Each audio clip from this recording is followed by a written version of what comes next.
What's going on, people? What's going on? Random Show episode number 51 with your host, AgostinhoZinga. I'm late as per usual. You know the vibes. So, who's been talking smack about me in the chat about me being late? Who's been talking rubbish, eh? Who's been coming at the boy?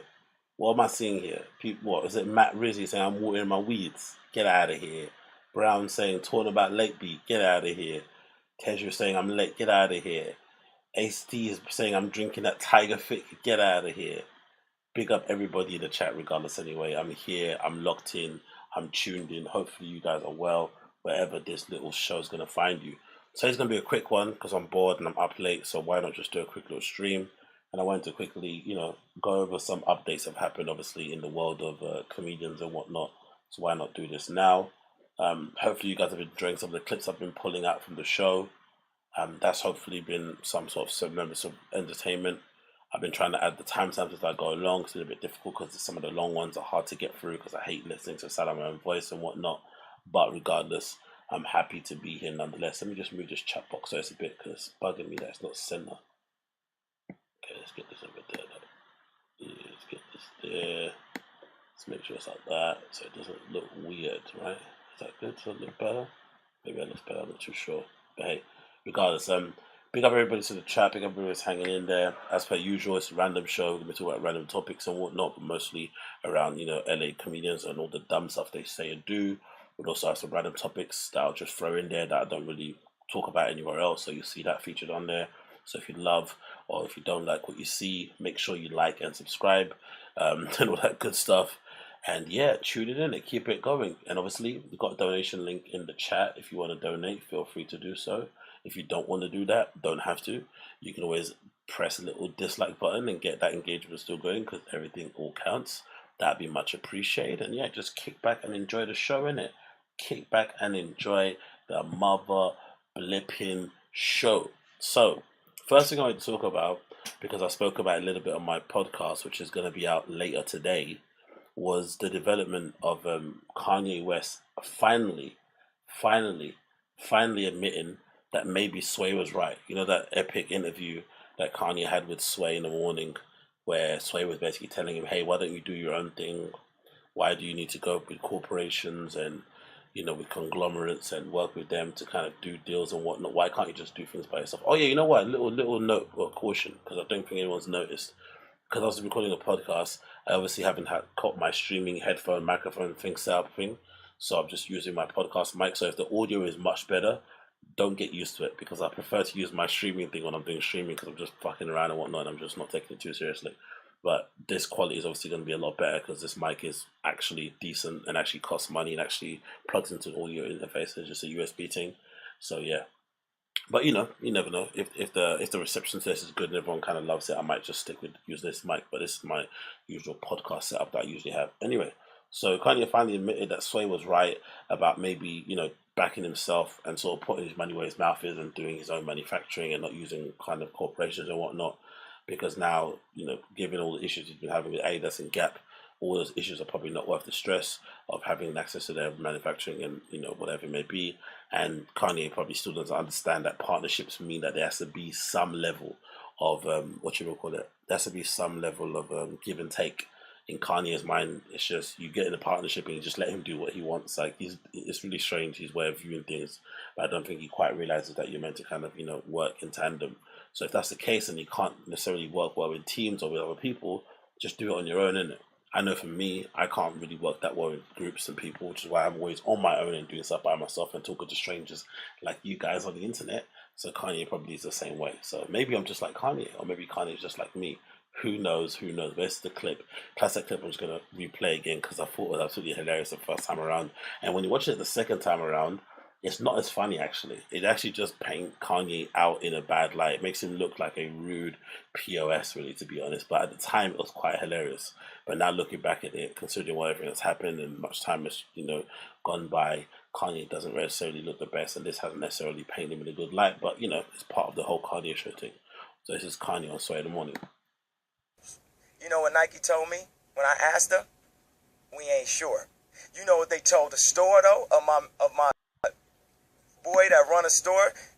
they said, if y'all want that Red October, you got to take these 10 other shoes. So they told me they ain't sure. But then they told him, if you want that Red October, but legally, we got to both sign that contract. Mark Parker. I'm going to put Mark Parker all on that Summer Jam screen. And by the way, Mark Parker, yes, I will still accept an investment in Donda. I got some more ideas that don't involve shoes. But if you guys are investing in the arts, y'all want to invest in this school in Brazil, y'all want to go to Africa, I'm standing up and I'm telling you, I am Warhol. I am the #1 most impactful artist of our generation. I am Shakespeare in the flesh. Walt Disney, Nike, Google. Now, who's going to be the Medici family and stand up and let me create more? Or do you want to marginalize me till I'm out of my moment? Or why don't... The funny thing is about the Medici family thing that he keeps bringing up. You know, they consulted and they kind of gave feedback to Da Vinci, right? When he was painting and doing works for them, right? So if Da Vinci could get notes and feedback, what makes Kanye think he can't get notes and feedback? I find that pretty interesting. Like, he just thinks he's beyond notes and feedback. He just thinks you give him the money and let him do whatever he wants. Because obviously, every creative partnership he's had so far, he always has some sort of beef with them. But at no point does this guy come away from it thinking, you know what? If I keep having issues with all these people and the common denominator is me, maybe it's just me. Maybe it's me. But who knows? Want to empower yourself and don't need them and do it yourself. Halfway. Take a few steps back. You ain't got the answers, man. You ain't got the answers. You ain't got the answers. You ain't got the answers, Sway. It was so dismissive, isn't it? So dismissive. Like, he's not even looking at the guys. They're sitting side by side and he's just like dismissing him because obviously, you know, Sway doesn't look the coolest. He's got that dreadlock Jamaican hat on, but he doesn't have dreadlocks, which is funny. I remember when I found out that he's actually bald. That's flipping hilarious, right? He hasn't got any hair underneath that hat at all. He wears like shirts. You know guys who wear shirts that have like, you see those guys that wear like shirts that are like sleeveless, but they've got like a fake long sleeve underneath. He's kind of those kind of dudes. He wears like a short sleeve shirt, but it's got like a long sleeve shirt tied and then, stitched into the, those kind of dudes, right? He probably carries around. He probably uses a Ridge wallet, right? He probably still uses a MIDI player as well. A mini disc player actually to listen to like old school flipping boom bap hip hop. So Kanye just went in there thinking, nah man, you're not my guy. You're not gonna be telling me how to manufacture stuff. So he just didn't receive it well. Do you know what I mean? But it's absolutely hilarious. I've been doing this more than you. Doing what? You ain't got. Come on, chill out. You ain't. Look at his face. Look at him. Doing what more than me? The style thing. Look at him. I've been doing this more than you. Doing what? You ain't got. He looked him up and down and then turned around. Kanye is so sassy, isn't it? He's so sassy. Come on, chill out. You ain't got the answers. You ain't got the answers. I'm asking you. You ain't been doing the education. And imagine, right? He's blowing up in front of somebody like Sway on a live radio station like this. Imagine what he was doing behind the scenes, at meetings with Gap and stuff and Adidas. Because I don't think Kanye, I think there's a bar that he has in the game record Easy, where he's like, I'm like this in real life, I'm like this in person, not just on TV or something, right? And I believe him. I believe Kanye is the same that you see online ranting and stuff as you'd see in person. He's the exact same way. So you just imagine how they would have reacted in a corporate office if Kanye's flipping shouting at them and, giving them the business because they didn't, I don't know, put a jacket out at a certain store, or they didn't return his emails about him putting on a show or something. Because, Sway's a friend. Sway's a friend, right? And he's acting like this. So imagine what he's doing with those white people in those big offices. Bro, you ain't been doing the education. Calm down. You don't have the answers though. Because you trying to give me advice about something. You ain't got the answer. You ain't spent $13 million of your own money trying to empower yourself. Yes, but I spent hundreds of thousands and putting out clothing lines. Look at Kanye's face. Honestly, I've got to show you Kanye's face when he says I spent hundreds of thousands. Look at the dirty look he gives him. Look at Kanye's face. Look at money Kanye's face. trying to empower yourself. Yes, but I spent hundreds of thousands and putting out clothing lines at a smaller degree. All I'm asking you, and it ain't no Ralph though. It ain't Ralph level. Let me ask you this. I'm asking. So the arrogance. He can only get advice from friends and family members or collaborators or just people in general, if they create work of a level that's like Ralph Lauren. Imagine if you're not producing clothes to the quality of Ralph Lauren, one of the most storied and legendary brands out there, right? It's more than a brand; it's a flipping lifestyle. Ralph Lauren, right? It's basically influenced many, many, many, many different sectors of life. His handprint is basically solidified in American culture. He's saying if it's not as good as Ralph Lauren, then I don't want to hear from you, which is absolutely insane because he hadn't produced anything that was good as Ralph Lauren at that time either. He hadn't even produced Yeezy yet at that time. So to be this cocky and to be this kind of arrogant in terms of people giving you advice, well, it's well intended. It might not be the right advice, but it's well intended. It's absolutely wild. But don't get me wrong. I wish I could do this too. When you start working out for the first time, and then suddenly all your friends turn into nutritionists and they turn into fitness, they turn into personal trainers and they've all got the answers and they're telling you, oh, you should do this, you should do that. I wish I could do a Kanye and blow up and say, you ain't got the fucking answers. I've been actually running. I'm actually eating flipping rice and chicken. I've been trying to eat salad 5 days a week. My mouth feels like I fucking just swallowed a pack of tissues and stuff, right? Because I've not been eating the sugar and the processed food I'm usually used to. I'm doing the work. Like, just because I'm doing it and it's making you feel inadequate, don't project your shit on me and start giving me advice and start doing my style, because people love doing that. They love doing that when you just work out, or when you start doing the I'm not gonna drink too much, or I'm not gonna do any drugs, whatever improvement you do, right? Not drugs, not drinking, not going out as much. People come straight away and start offering their flipping, their advice that you did not ask for. So I wish I could be a Kanye and just be like, you ain't got the fucking answers. You know what I mean? I wish I could do that. You ain't got the answers. Yo, what's good robot man? What's up? What's the name of your clothing line? We don't know. Kanye, you know what I'm saying? Because I lost money, but that's not exactly. And I could lose money on a higher level too. Don't think just because I got the most or the least money. Let me finish my question, dog. Man, man. Let me hear the question. You don't have the answers. I'm asking you for the answer. It's a question. I actually didn't see that reply. That was actually a good reply from Sway. I'm asking you for the answers. You ain't got. I'm asking you the questions. You ain't got. Yeah, true. Let's look at that. Sway remained really cool, calm, and collected really well in this entire interview, because I would have spazzed immediately. You're not kind of coming up on my station and razzing me because I'm not fucking, what's his name? I'm not Ralph Lauren. Come on, man. Man, let me hear the question. You don't have the answers. I'm asking you for the answer. It's a question. Why is it that you can't? You have money. I just told you I lost the money because I did not have the knowledge of how to do it the right way. So you don't have the money to do it. That's your answer. You ain't got to turn up, man. This ain't no fucking show, man. I'm talking to you as a homie. It ain't no homie, man, because the thing is, the bottom line is, man, everybody, you ain't got to turn up you ain't got to know. Hold up. Ain't no hold up. Listen, bro. Ain't no hold up. It ain't got to be no hold up. I'm asking you a question. Ain't no hold up. Kanye want to throw hands over clothes. Kanye started it. Do you remember? Kanye started this whole thing of like guys throwing hands because of clothes. You know what I mean? I'm asking you a question. No hold up. Yeah. What do you mean it ain't no hold up, man? We here talking as civilized people. I'm trying to understand your world, because when I go to your concert, I'm curious about what you're saying. I don't know. That's why I'm asking you the questions. Well, I'm gonna explain to you what it is. Look. Kanye, I think, might have started the trend of like people fighting over clothes. Look at this, right? Do you remember this? Do you remember Ian Connor, Isaac Barry fight? Do you remember this in Paris?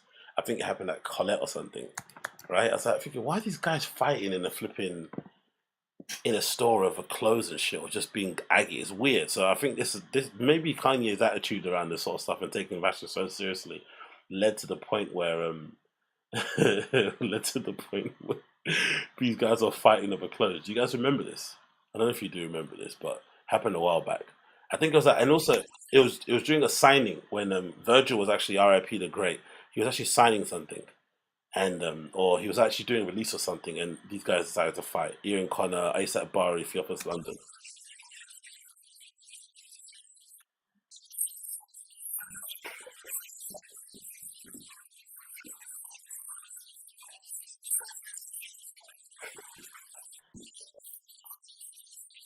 ASAP Bari way more skinny than he is now, because Jesus, man, he looks like an absolute bear nowadays. But I don't know, maybe it's money in the food, in it. But god damn, geezer, man, lay off the fucking donuts.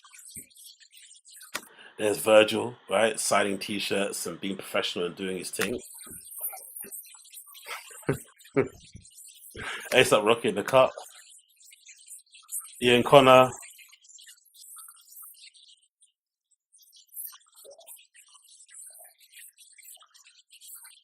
Oh, I think Ian Connor gets to the fight with Barry. Sorry, yeah. Oh, there you go. Ian Connor sucks Theophilus London. Barry gets into a fight with him, and look at Virgil the entire time. He just keeps on signing shirts.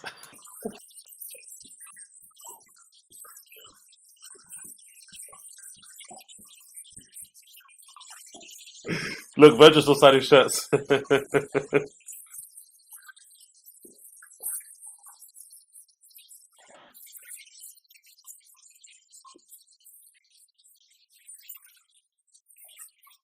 This is the most niggery thing I've ever seen, right? In the streets of Paris, they already look at us blacks over there in fucking France with a side eye. Fashion industry is inherently systematically racist anyway, right?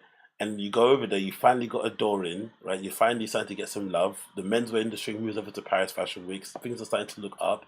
Virgil's moving around and shaking. Things happening with Kanye. Things happening with Jerry Lorenzo. Everyone's kind of shaking and doing their thing, and then you decide to start fighting and scrapping in a fucking store in fucking Colette of all places. Like, God Almighty.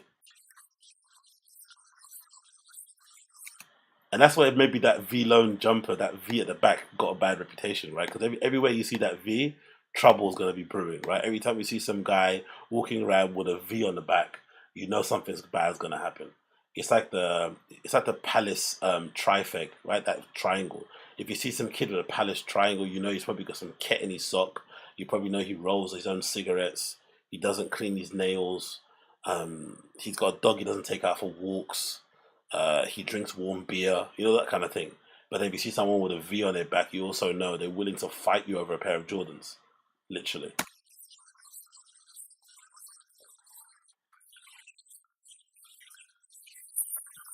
Oh, Barry's fighting again. Barry's not that strong though, considering how big he is and considering how small Ian Connor is, and he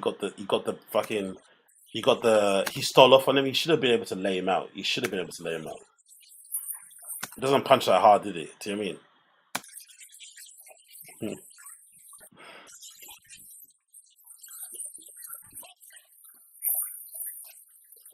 Was it Ian Connor versus Curran Frost again? To be fair, Ian Connor might be a little bit stronger than he looks because Curran's a big dude and he's taking a lot of damage.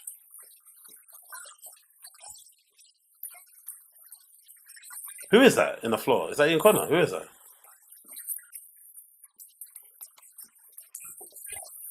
Yo, these guys can dress, they can put on good events, they can do good activations, they can be influencers and stuff, but when it comes to fighting, it's probably not their forte, innit?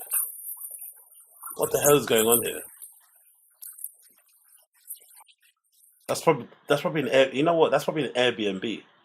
This is probably like an Airbnb as well, right? Someone's nice Airbnb, in the middle of Manhattan somewhere. They've rented it out to these kids who are gonna go there and create and turn it into a studio and make some content to inspire the younger generation to go and follow their dreams. And little do they know they're scrapping over fucking Supreme t-shirts and Converse play fucking shoes and shit.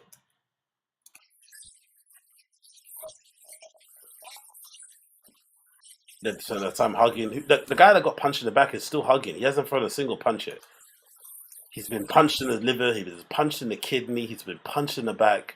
This current guy's been using him like a fucking drum pad, and he hasn't thrown a single punch yet. He's still hugging. Oh, it's the replay. Okay, it's a replay. It's a replay anyway. But you get the gist, innit? You get the fucking gist. But yeah, Kanye is back. Kanye is back. Anyway, let's move on from that stuff. Innit? Big up the chat. Did Kanye say he didn't have enough money? Isn't he worth it? No, no. Marty Moose. That's an old interview. That's from a while back. That's really from a while back. To be honest, that is true what he said about the money. Because if I remember correctly, there was an interview or something, to do with Kim Kardashian, where she's basically said that she helped Kanye get back on his feet because he was in mad amounts of debt because when he put on his first, Kanye did a fashion show. I don't know when it was.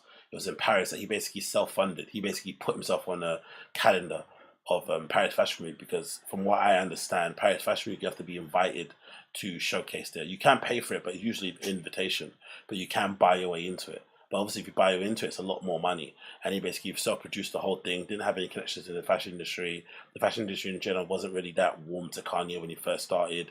So he kind of wasted a lot of money, ended up spending, I don't know, 30 million or something, putting the whole thing in. So when he got hooked up with Kim, he was actually in the red. And she actually helped him kind of get back on his feet. So when he says he wasted money and he didn't have any money, it's true. So he might spend a lot of money trying to start up his brand, and then, logistical stuff in terms of getting stuff around, it didn't really work. But no, the question wasn't good. It wasn't good at the time, but looking back at it, it wasn't as bad as people say it was. He just didn't really have the answers back then, did he? In terms of having produced stuff, and it all looked a bit haberdashery. It didn't look really well finished. The quality wasn't that great.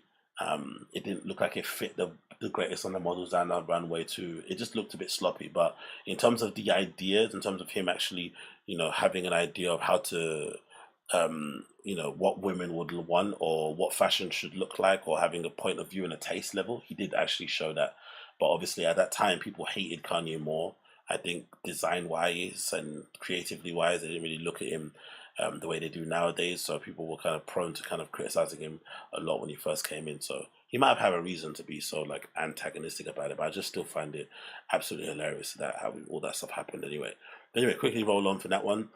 Talk about this, which I thought was absolutely hilarious. Have you guys seen all the stuff happening with flipping DJ Academics and LL Cool J? Who would have ever flipping thought you would hear those two names in the same sentence? But I guess DJ Academics, for whatever reason, decided to go on some rant where he essentially said in a roundabout way that the forefathers of hip hop are dusty and broke. They don't look rich, and that the newer kids are doing it better than they ever did, kind of thing. I don't really know why he said this sort of stuff. It's a bit weird, but regardless, he said it, and I guess LL Cool J didn't receive it too well, and he decided to give him a bit of a schooling. But let's hear what Academics said at first. This is taken from Glock Topics. Academics talks about old heads being broken, dusty. That's what it is. So that's what I'm trying to tell you. Them old rappers, man, them niggas, bro. Have you seen any of these old rappers who be like, yo, they're the foundation of hip hop, really living good? Them niggas be looking really dusty. I kid you not. And none of y'all trying to come for me because I don't fuck with y'all niggas either. So I'm just tell y'all the truth. Y'all be looking like every time they be like an old nigga talking about hip hop, you be like, yo, bro, you sure you invented this? Because everybody else living better than you. It came to my attention that a DJ, and I'm not going to say any names because I don't think it's necessary. A DJ basically said that, a lot of the pioneers in hip hop are, Come on. Stop doing this. They're dusty, or how can they be the person that,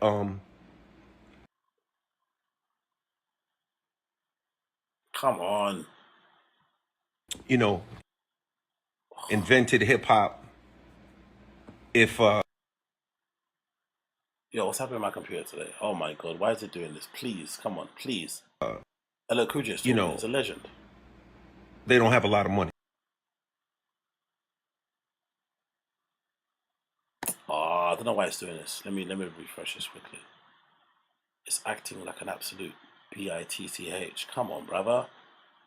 I thought LL Cool J was pretty respectful in what he said to Academics anyway. I thought he addressed him in the right way. He didn't scream and shout.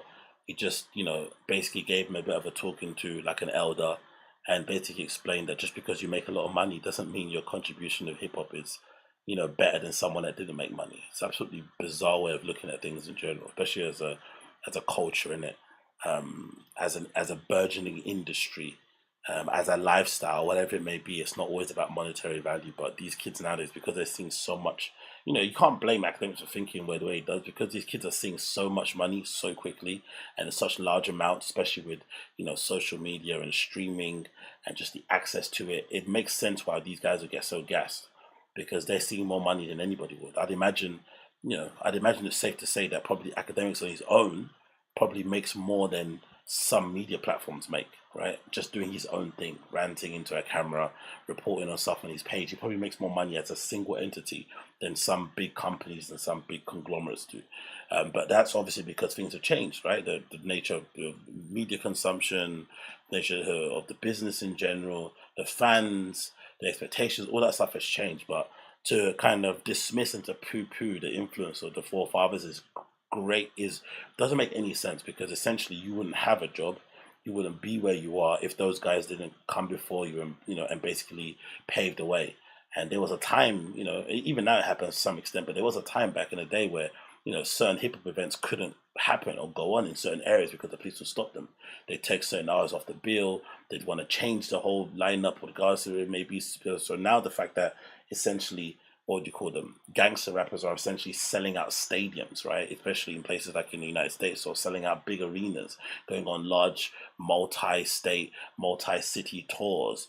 That is a direct influence of what those guys did prior, right? And back in the day, those guys were shooting and killing each other, which they are still doing nowadays, but it had great consequences. It could lead to them maybe not having a career. They didn't have a voice to maybe get their voice out there. So the fact that these guys have controlled their careers, they have more autonomy, they have more authority, they have more influence, they can reach a wider crowd, and even the fact that hip hop is now, maybe the number one most listened to genre is all because of those guys that came beforehand. But for whatever reason, I don't know what it is about hip hop. There's always been this thing where the newer generation just always really disregards the older heads. I don't really know what it is, but it makes sense though, because the music never really sounds that. A lot of the music nowadays, it doesn't really age that well, does it really? Especially for the young kids. It's good in the moment, but it's not necessarily evergreen music. And a lot of the reason why is because a lot of those kids don't really do any education. They don't really go back into the archives. They're not really sampling classic things. They're not really going through and listening to classic albums and trying to dissect or to break down why this was good, why this was bad. They're just making stuff that's in the moment. So that probably explains it. But what other industries or other genres don't really have this tension between the olders and younger? It's not like see where Richard and you were made it. It's really bizarre. I don't really know why that is the case, but it seems to happen a lot. Let me just fast forward to the LDL talking. Come on, brother. There you go. Let's see if this. Inflate. In other words, don't think just because the guy's bigger. Can they be the person that invented hip hop if they don't have a lot of money, or if they don't look or represent like they have a lot of dough, right? Let me explain something to you, and say this for you guys. Don't confuse someone's ability to develop a business model. Don't conflate. In other words, don't think just because somebody knows how to get money or fails to get money that they didn't make a contribution to the culture. No one discusses Miles Davis's bank account. Preach. We don't talk about John Coltrane's bank account. Preach. We don't talk about a lot of even rock musicians, a lot of them. We don't talk about their bank accounts. Preach. A lot of great country artists, we don't talk about their bank accounts. Preach. This idea that you have to have money or else you don't have any value is a bad idea, and it's kind of like it's a misinformed way of looking at the world and the culture. And also, just as an outsider, I think it's also important to stress that people shouldn't look at getting into any industry, any genre, with the idea of making money. It should always be about, trying to share your artistry, trying to inspire, trying to add yourself to the timeline of creativity that kind of is spanning across your genre. You shouldn't be getting it for the money anyway. You should always start with a noble goal. Maybe towards the end of your career, when you get into it and you start seeing the money, you can get your head. But when you start off making beats in your bedroom, it shouldn't be because you want to make $1 million.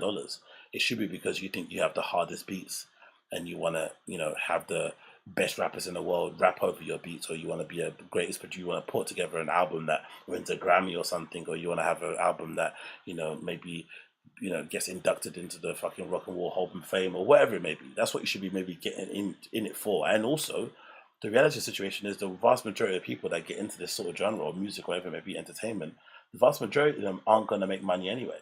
So if you're not going to make any money, you might as well do it for the love, and obviously do it to add something to the culture overall. So this idea that if you don't make money, you might as well just die and not be alive is absolutely horrendous. And it maybe also speaks to the fact that these guys also are the ones who are complaining about these flipping boring ass topics they go on about girls in the industry, the IG models only caring about guys who make certain amounts of money. Maybe the reason why they think like that is because you guys in your little boys clubs are sitting there thinking if someone doesn't make money or sells a certain amount of albums, they're not worthy of any sort of attention. It's sort of they go kind of hand in hand, those two ways of thinking. There are artists out here. First of all, let me say this.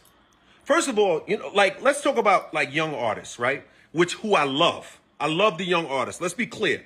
I'm very much a guy who embraces the young artists. I believe in every generation. I believe in you. I care about you. Let me say this to you though.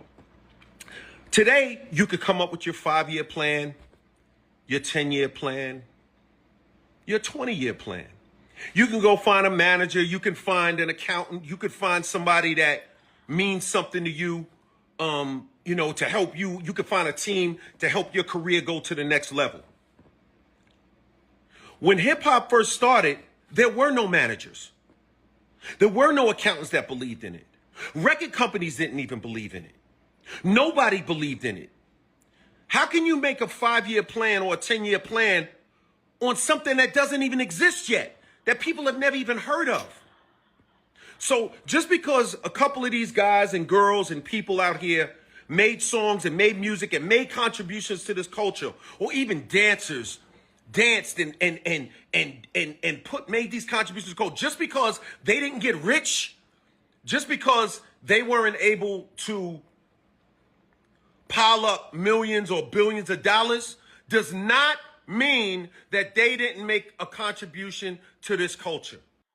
You know what's funny? I was looking at stuff on the camera. You know what? Someone called me in the comments section. I was actually dying laughing. They call me the Black Willy Wonka wearing these glasses. I'm sure it's somewhat racist, what they said. But it legitimately made me laugh. Someone left a comment on the last stream, a Black Willy Wonka. Honestly, people on YouTube are so fucking mean, man. Honestly, the comments are horrendous. What have I done to deserve that sort of stuff, eh? I just mind my business, I stream for a couple of hours, I drink my green juice, have a couple of beers sometimes here and there, and just share some LOLs. And people are leaving me comments like that. Absolutely brutal. Honestly, exactly Black Willy. I was laughing. I could lie and taste the lighting, but it's not in it. We all know I'm fucking dark as hell, so it is what it is, isn't it? What can you do in it? We all can't be fucking Chris Brown out here. Oh, but anyway, obviously off the back of that, fucking Academics' mortal enemy, Paul Rosenberg and Ebro from Hot 97 decided to weigh in as well and kick the guy while he was down. A bit corny and a bit lame. But I thought what Ebro said towards the end was quite interesting, actually, in terms of everything that's going on. But, Paul Rosenberg's going to get in there because Academics has been going on so hard on Paul Rosenberg. He's been posting pictures of his ex-wife, detailing the fact that she left him because she was cheating on him with some black mailroom guy. And now he's turned into this, like, white Jewish Puerto Rican thing he has going on where he dyes his beard and he shapes it up and stuff and wears gold chains and I don't know, it's a bizarre thing. He's going through a midlife crisis, I guess, isn't it? But Aka's been disrespecting him at another level, so it really is fine. But anyway, let's continue. Let's see what they say.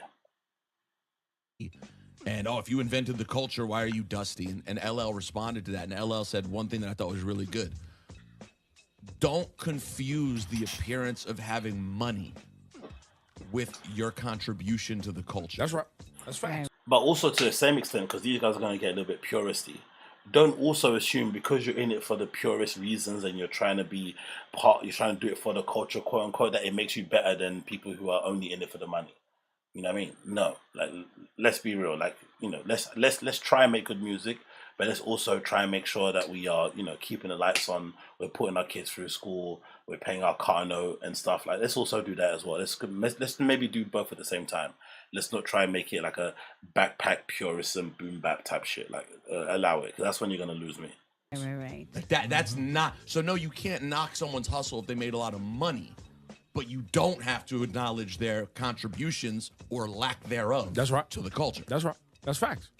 That's super And it's facts. just childish and messy to put down somebody who created a world where you can exist. You understand what I'm saying? Like, these people created Listen, this academics culture. doing. I wasn't even going to get into that, but I'm glad y'all brought it up. And academics, you get. Congratulations, you played yourself. Because you too, sir. Ebro might be one of the most annoying, unlikable radio personalities I've ever seen. I legitimately stopped listening to Hot 97 specifically for him, and obviously secondly for flipping, what's his name, Paul Rosenberg. I despise that gentleman, man. He's so annoying. Look, Dusty, I'm going to keep it a thou wow. As much money as you claim to be making, and you're Dusty. and you got money and you look nuts. How do you? That's a good point, though. And I think a lot of the reason, and I think people don't talk about this a lot. Oh, no, someone did actually. I think it was Charlemagne. I think he spoke about it a lot recently, and I think I'm actually going to get a picture of you, right? DJ Academics, right? I think Charlemagne once said before that Academics' main problem is the fact that he's fat and he looks like somebody that you'd imagine will be leaving comments on Instagram and stuff, right? Like he looks like the typical like IG commentator or whatever it may be. But I remember Charlemagne saying to him like he needs to lose weight. If he doesn't lose weight, no one's ever going to take him seriously.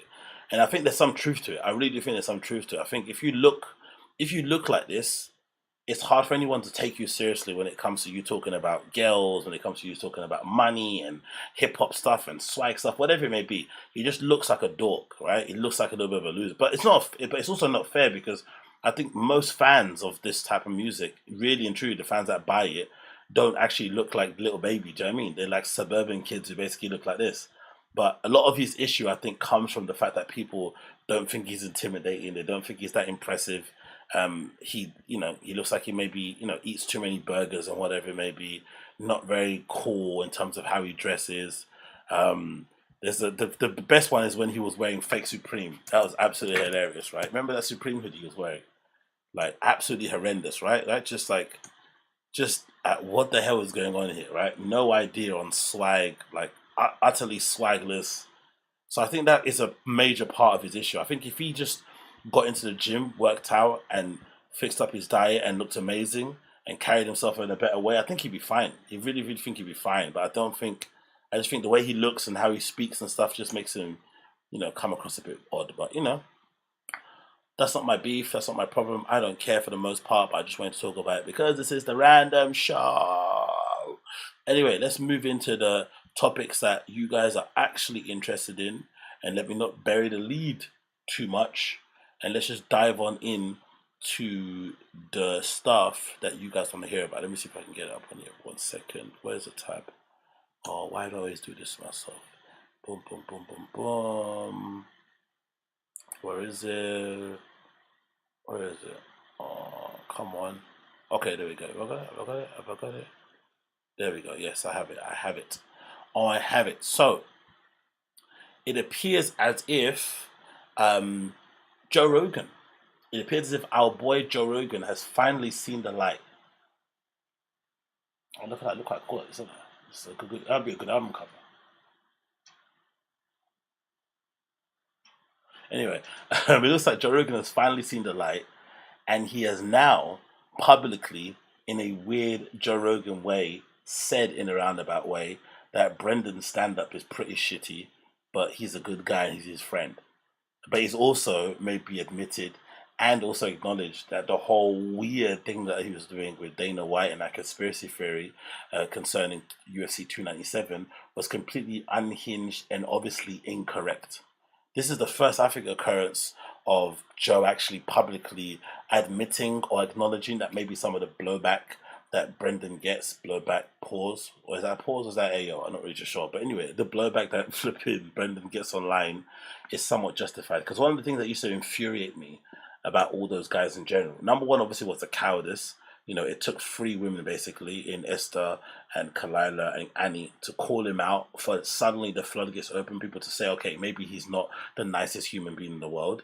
They were all scared to say anything because he was just Joe Rogan's friend. But in terms of him as a person, he's quite unlikable, right?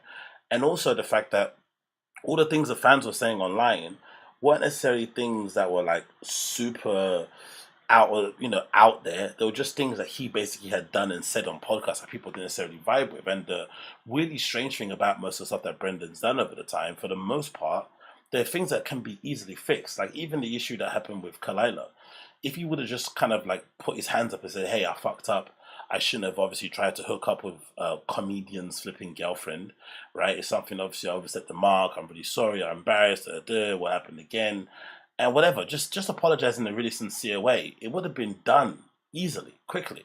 If you would have maybe acknowledged that he did do the truck walk thing with Annie Wiedemann and kind of apologized with that, specifically, whatever that word is called, and went on the show and actually tried to, make amends and whatnot and tried to show them, hey, it was an error in judgment. I kind of slipped up there. I was being horny. I was being thirsty, whatever it may be, and just moved on. It would have been fine.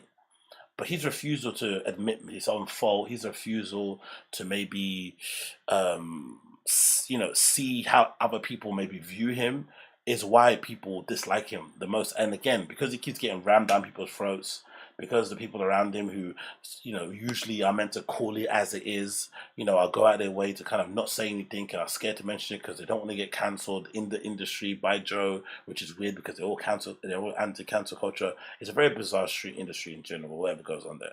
I'd much prefer if they just said, hey, he's my friend, I'm not going to say nothing, than this whole weird kind of like, they say some stuff behind people's backs, they kind of insinuate some things, whatever it may be, and it just sounds a bit gossipy, sounds a bit bitchy, sounds a bit girly. But regardless, it looks like Joe's finally cracked and said something, because I guess that UFC 297 rant was just so unhinged and so, weird and wacky. He had an interview from Jerry Rogan's latest podcast with a guy called Will Harris, who I'm not really too familiar with. Again, don't shout at me. I'm assuming he's a very well-known and legendary UFC MMA fighter. But again, I've not really got into the UFC until, maybe the low 200s or whatever it may be. So I'm very, very green when it comes to this. So I'm not the most educated on who these people are. But he had an interview with a guy called Will Harris, who was speaking about, I guess, all things considering Brendan Schaub and the recent card and Dana White and stuff. And he made some pretty good points about Brendan. And unfortunately for Brendan, he made some good points about Brendan. And unfortunately for Brendan, Joe also joined in agreeing with the guy with the points he was making, which, basically confirms that he now agrees with the general consensus of what Schaub's on and stuff. So let's play it. To themselves so they can feel like something. But as soon as you don't give it to them, it's it. Brandon Schaub, he gave his opinion on Dana. They ate his ass alive like piranhas. It's so dumb. I didn't talk to him about that, but first of all, he's wrong. Yeah, he's wrong about the theory.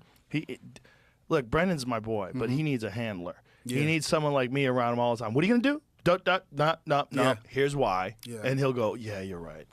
I get where you coming from with Brendan, and then it's like, I don't understand why our community, they hate him in a way. Like, I don't know the percentage, but he gets a lot of shit to themselves.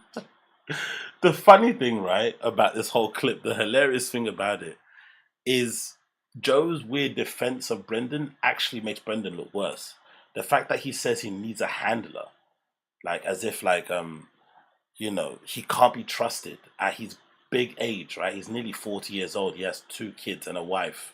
He runs a business. He has his own whiskey company, streaming, all this sort of stuff, and he can't be trusted to say words into a microphone. And also, it's his podcast, his streams. He could easily get stuff edited out and stuff, but, if you think they edit much, over there at fucking Thiccc HQ, probably not. So the fact that he needs somebody to hold his hand or to, pull his leash before he says something dumb is absolutely insane. And also, it's a common excuse. Do you remember when he made that comment before about ESPN or I think it was Fox when they had all black panelists for a UFC card or something, and then Brendan made a point of like, oh yeah, all right, Fox, we get it. You're trying to be multicultural. You're trying to look like you're accepting. I don't know. He made some weird like, quasi-racist point that they only hired those people because they were black, and it was like, what? And then Bryan, I think Joe said the same thing, right? He just talks too much into a microphone and he should maybe take breaks, whatever it may be. It's like, bruv, like, he can't be the smartest guy in a room and the funniest guy in a room and the funniest and the strongest guy in a room and the handsomest guy in a room and also be dumbest guy in a room. Pick one. Do you know what I mean? He can't be helpless and also be this amazing entrepreneur mogul type thing. Pick one and stick with it. So that whole thing is really, really interesting.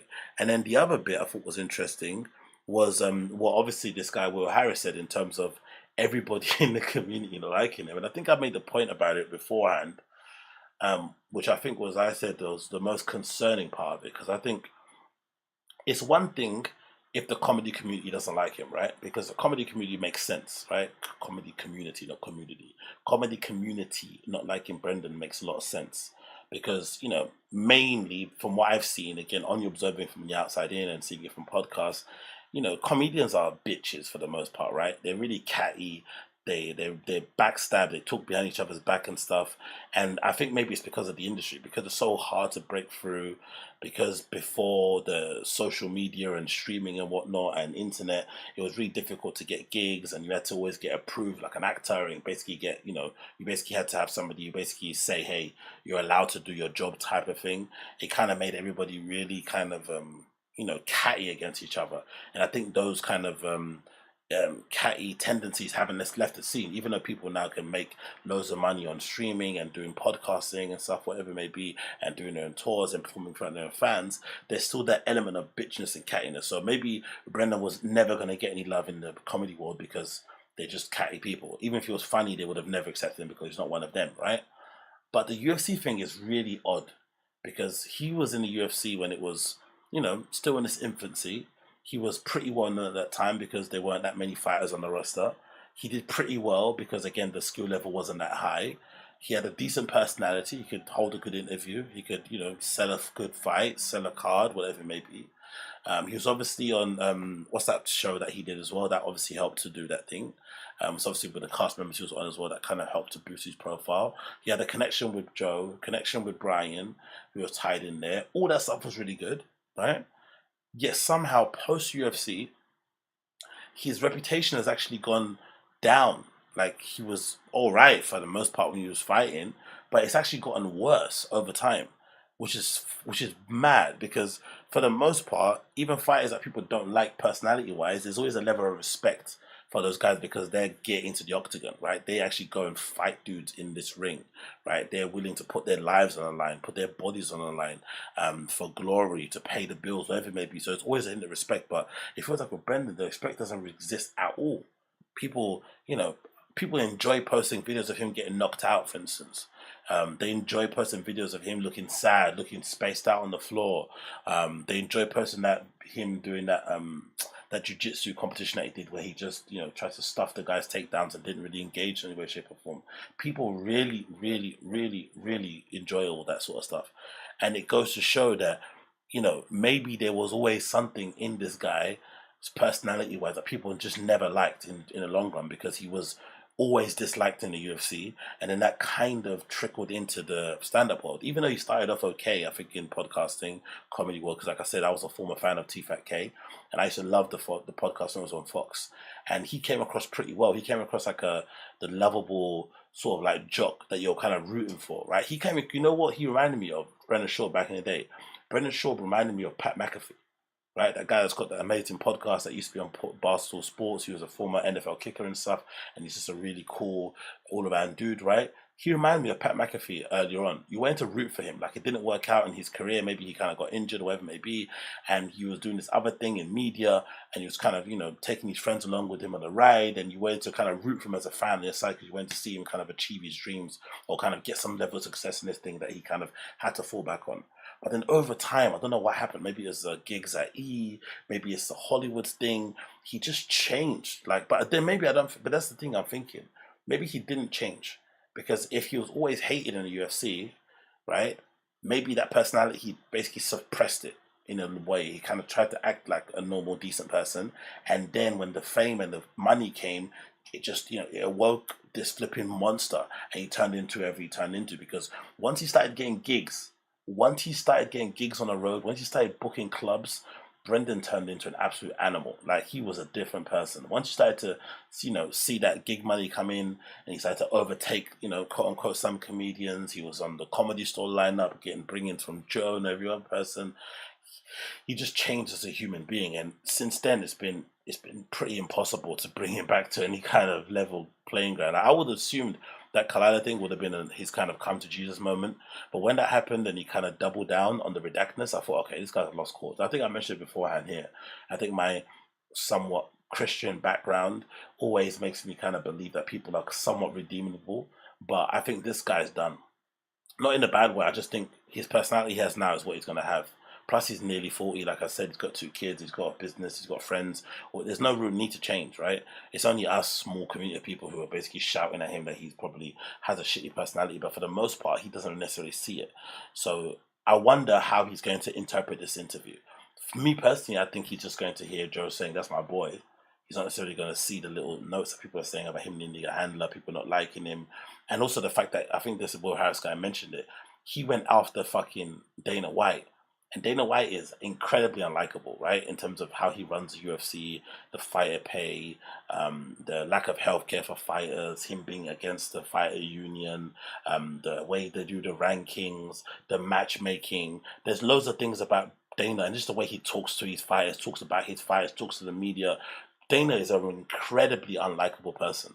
So the fact that Brendan could go to war with Dana, and then Brendan's the one that ends up being the one who kind of quote unquote loses, and he's one that people are rooting against, says a lot about him. Do you know what I mean? It says a lot about him because most of the time you would imagine anyone that goes against Dana, you're always going to be rooting for the other guy because Dana's so kind of unlikable.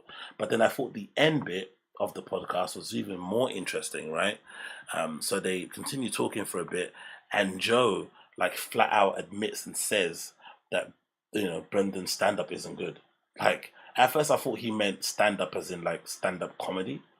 Thought stand-up as in like UFC, as in fighting, as in striking. But no, he meant an actual comedy sense. Like he said his comedy is not good, which is wild to hear. And again, it shows the changing temperature around the guy. And I don't think, again, this is a sad thing about the guy, because I feel like these mistakes could have been avoided so easily. This Kalila and Bobby Lee thing, I feel like it's been the final straw. Once he did all that stuff, I think a lot of people in the community, in the scene, just turned their back on him, because it goes to show with the show itself, right? They don't really have many big LA guests on anymore, because I think for the most part, most of those guys have sided with Bobby Lee. And like, I think personally, he overestimated how important he was to the community. He overestimated it, especially without Rogan being next to him. When Rogan left and went to Austin, that was obviously a big blow. But when he got involved in that whole Bobby Lee Collider thing, the Annie Lederman stuff, I think he overestimated and didn't really understand the level at which he's disliked, especially within his own scene. I think for the fans and with random podcast listeners, he probably knows because he reads all the comments. You know, don't believe him, he does read comments. But I don't think he really understood for real how much he's disliked within other comedians. Because damn, son, when Joe's saying stuff like this, you know, like people are talking behind the scenes, and even Joe's come to the realization, he probably watched King Go Pappy one day, got curious, and was like, holy shit, this kid hasn't improved in the slightest. Because that was the most striking thing about King Go Pappy. Wasn't the fact that it's bad, it's the fact that it's not much of an improvement from fucking You'd Be Surprised, which was awful. If anything, Gringo Pappy is slightly better because it's shorter. So it's kind of forced him to try and do more jokes, right? To try and have more jokes per minute, but it's still horrible. But anyway, this is Joe Rogan essentially admitting that Brendan Schaub's stand-up, as in comedy, isn't good. Well, he was making more money doing podcasts than he ever did fighting. Yeah. I'm like, dude, you've got it out right now. You're a funny guy. You're fun to hang out with. I mean, he might not have the best stand-up, but talking to the dude, he's a funny dude. He's got a great personality. He's fun to talk to. It's just doing well. Jesus Christ, man. Jesus Christ. Like, I've said already from the beginning, and many times in this flipping stream, that I don't even understand why he did traditional, sort of like conventional, I would say, stand-up comedy. I always thought, because again, I was a former fan, so please forgive me for saying this, and don't, flipping vomit all over yourself. But I actually enjoyed Thiccc 3D, the Frightened Kid 3D. I really did enjoy it. I thought the Frightened Kid 3D was pretty decent. I know I'm in the minority here and people don't agree with me, but at the time when it came out, and the fact that they were doing a podcast and they went to the point of like producing this kind of skit show thing that they did, that they kind of sold online and whatnot, I thought it was pretty cool at the time. I think if they would have made it around now, and they could have probably had it, Netflix deal, whatever it may be, they could have probably taken it to different places. But I thought them doing that, them doing the Frightened Kid live, I thought that would have been a far better avenue for him to pursue instead of doing stand-up, where you basically try and create like an all-encompassing traveling show, the Fighting a Kid, right? Where you have your actual Fighting a Kid army go and kind of attend these shows, and maybe there's challenges, maybe there's contests, maybe there's bits that you can do in terms of performance stuff on stage, but it's not traditional, you just going up on stage and doing jokes. I think if it was him going up on there and hosting stuff and interacting with fans and just riffing and talking, telling stories, inviting former fighters on, like a variety show, somewhat, that would make more sense. But him standing on stage and telling jokes was never going to end well, because it just doesn't feel like stand-up comedy is a profession that you can get into in your mid-30s when you've had no experience in comedy beforehand. When you have no experience in it before. It's not like, especially if you have no like funny bone in you, right? Because he's not necessarily funny like that. He might be, humorous here and there, but to just go from being a former athlete at the highest level to then trying to be a stand-up in your mid-30s is really difficult, even for the best person. Even if you have got comedic chops, like imagine if you're actually funny, you're the guy at your workplace that everyone says you're hilarious, or your family members say you're hilarious, all that thing is good, cool, and you decide, because all your kids have grown up and you've got some free time and your wife isn't nagging you, that you're going to go and do stand-up, and you're 42 years old, you go into an open mic, you're going to find it hard to do. You're really going to find it hard. So it does require some talent, some God-given talent, or something in you to kind of go to that thing earlier on. But to start mid-30s and go and do it is hard. I know someone has done it. I think of someone like a Dean Del Rey, right? He's obviously done it, but he also comes from a musical background. He's also a fun, interesting dude. He's also quite charismatic and whatnot. It just comes, it would make sense why he would, start comedy late and also be quite good at it later on down the line. But for him, it was always going to be an uphill task. And then when he started comedy and then refused to do open mics, the writing should have been on the wall when he refused to do open mics. He didn't want to do open mics. He didn't want to do drop-ins at like random clubs. He just, from the start, just started only performing in front of his own crowd. So putting on his own shows and going to perform in front of them. And that was the beginning of the end. That was the beginning of beginning of the end. At the very beginning, that he already kind of lost, because he wasn't willing to go out and do what every other comedian does. And of course, taking that Showtime deal right at the start obviously didn't help things, but I feel like even that Showtime special, forget that. If he would have just done that and just decided, oh, it was so shit, wow, the reception wasn't good, cool, I'm going to go back to the drawing board, and just went on the road, started doing triple runs, started doing, open mics, started performing for crowds that weren't his, and just trying to, hone his craft, get writers in, he would be fine. Enough time has passed, but clearly performing in front of a home crowd, clearly not being receptive to feedback, clearly not reading a room, clearly not reading comments that don't blow you up, is going to have detrimental effects. And we saw the detrimental effects of it. And obviously surrounding yourself with yes men, because, to put out Gringo Papi as a special, that quality is just horrendous. Like, horrendous. There are jokes now that he's done on his Instagram that are better than his entire special. Like, there's little bits that he's put out on his Instagram, little things that he's put out that are better than that entire special. So why would you put that special out? Do you know what I mean? It's like, who are your friends? But, as we learned via other stories about Brendan, his friends do say stuff, but he just ignores it. Like, Bryan Callen even admitted it. He told him not to take the Showtime special, but Brendan took it because he thought that Bryan was being jealous. That he, it's just, it boggles the mind. It boggles the mind. But it is quite crazy to see that Joe Rogan has finally admitted that, Brendan's stand-up comedy isn't great. He's also admitted that maybe he does let his mouth run too much and doesn't necessarily check what he's saying. He also said he needs a handler, which is absolutely insane. And also the handler thing. The guy has a handler. The handler is fucking BGL, who legitimately might be one of the best and worst things to happen to Brendan. Think about it. He might be one of the best and worst things to happen to Brendan. BGL might be one of the best and worst things to happen to that guy.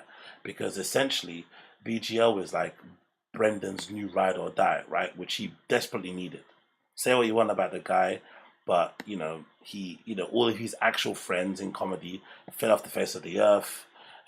They got cancelled. their careers are in the gutter, they're going through existential crisis, whatever it may be, and he's had to kind of keep the lights on, which is something you give the guy credit for, especially during the pandemic. You know, Chris gets cancelled, Bryan gets cancelled, and he has to just keep the thing going, right? He has to keep it motoring. He's got a mortgage to pay, he's got a wife to look after, kids to look after, so he keeps it going. So that's something you have to give him a bit of credit for, like his persistence and the fact that he's always working. But the BGL friendship is horrendous, because that guy is on their Instagram getting at fans, just clearly just being an absolute redact in general, being somebody that's maybe enabling some of Brendan's maybe poor tendencies, especially the clap back stuff and all that nonsense, right? Like really weird, sassy internet things that those guys shouldn't be doing, especially at their big age, and effectively will end up kind of biting him in the ass eventually. Do you know what I mean? So it's been a good thing because he needed a best friend to kind of replace Bryan and Chris, and now Theo, who's kind of left, and obviously Chappelle, who he was just basically human Labrador that he could basically guarantee would laugh and make him feel like he was the funniest man in the fucking universe. Now that guy's gone, BGL's obviously played his role, but damn, that guy is like not helpful in the slightest either, is he? With some of his replies and the things that he's doing, he obviously isn't helpful in the slightest. But hey, everyone needs a friend, innit? Everyone needs a friend. Moving on from that, actually, what are you saying in the chat? Sorry, I've been completely enjoying the chat. I've been ranting and raving here. What are people saying in the chat? The Rink says, shame that Callen is now beholden to T-Fat paycheck because of the divorce. I reckon he would have been perfect with Brendan. He would have been honest with Brendan eventually. Nah, he wouldn't have been. Bryan doesn't have it in him. Bryan's a people pleaser. Bryan doesn't. I think he's got that Chad bully boy energy for people like Bobby Lee, who's kind of defenseless and a little bit of a wimp himself. But when it comes to actual humans who maybe can push back, Bryan's a bit of a standard cuck behavior in it. He was never going to say anything to Brendan, never. Berkeley says, I wonder where Brendan's friends growing up are. Like, where did he hand out with the 20s? Yeah, exactly, Berkeley. Is it Berkeley is my OG? Yes. That's something I've always wondered too. You never hear him talk about his like old school friends, or even not even old school friends, because I don't mention my friend, but I mention stories of me growing up and before I got into any sort of industry or scene or anything. He doesn't have any of those stories. Yeah, his life just started with the UFC and that's it. Nothing else existed before the UFC or before LA. BJ is Schaub's kryptonite. True. BJ is a yes man. True. But Rogan and Callen created the Brendan Frankenstein. Yeah, for sure. The thing, and again, this is the thing I said earlier on in another podcast. I think one of the main issues also with Brendan, I think it's just a human nature thing. I think we are preconditioned or predisposed to just not like people who we feel like haven't earned their success. There's something about us, humans, that we just don't respond well to it. And I guess with this guy, and the way he got brought into the industry, especially off the back of the co-signs of Joe Rogan and Bryan Callen, it's just hard to root for because you feel like he hasn't earned the success in the slightest. Like it's super, super unearned. Do you know what I mean? And I think people kind of sense that. I really do think people sense that. I really, really, really do think people sense that. No, I wouldn't say we're predetermined to be haters. I just think people are predetermined to kind of call out bullshit. Like, or maybe we're okay with people that get unearned success, but just be honest about it. Hey, yeah, I'm only here because of Joe Rogan. Like, if Joe Rogan didn't bring me in, I probably wouldn't be here. Do you know what I mean? Like, just be honest about it, but they're not. Pretend like, no, it was always my hard work. I was always going to get it eventually. There's that retconning of your history. I was always into stand-up. No, he wasn't. You went to be an NFL player. It didn't work out. You went to be a UFC champion. It didn't work out. And then you fell into stand-up. It's fine, but let's not lie about it. Do you know what I mean? Because we've all got eyes. We all remember stuff and whatnot. But I don't know. I think there's something in it of that unearned success that people just don't respond well to for the most part. I think so. But hey, what can we do? Oh, my hay was starting up again, but let's continue. Next clip I wanted to mention here was Brendan promoting his Tiger Fig, Tiger Cum, Tiger Chardonnay, whatever that nonsense is, on his Instagram. And damn, man, I get the feeling, I'm sensing and feeling the desperation from here. And I have the feeling that what people have been saying on the subreddit is true. People were saying that essentially, like, you know, he hasn't been selling many of those bottles at all, of his Tiger Thick whiskey, and he clearly has only been drinking it himself. He's probably got hundreds, if not thousands, of bottles on a pallet somewhere, in a cargo container somewhere, right, on some dock that hasn't been unloaded because he's not been able to get it out there because of regulations and whatnot, because he thought he would be able to sell it on Shopify weirdly and just they sell it across state lines or whatnot, which is absolutely hilarious, right? You'd imagine if you were going to start a whiskey brand, the first thing you would do is you just type in on YouTube, you know, how to start a whiskey brand, and just watch a couple of videos. I don't know, some clip, maybe someone did a vlog, maybe someone put a documentary together, just to get some idea of it. Or it won't teach you everything, but it'll give you a general idea. And I'm sure one of those videos will say, oh man, this is the red tape around whiskey, the alcohol industry, the whatever. There'd be something in there that you could kind of, piggyback off and think, you know what, I need to do some research on that and find out about this. But he went into it completely blind, it felt like, or maybe someone approached him, I don't know what it is. And since then, it hasn't necessarily picked off as well as it should have. And it feels like he's really promoting it a lot more than he ever did beforehand. And I think the reason is, so I agree with people on the subreddit, is because it hasn't been selling at all, as well as you would hope. And a lot of it is his own fault, because number one, the bottle design is absolutely garbaggio.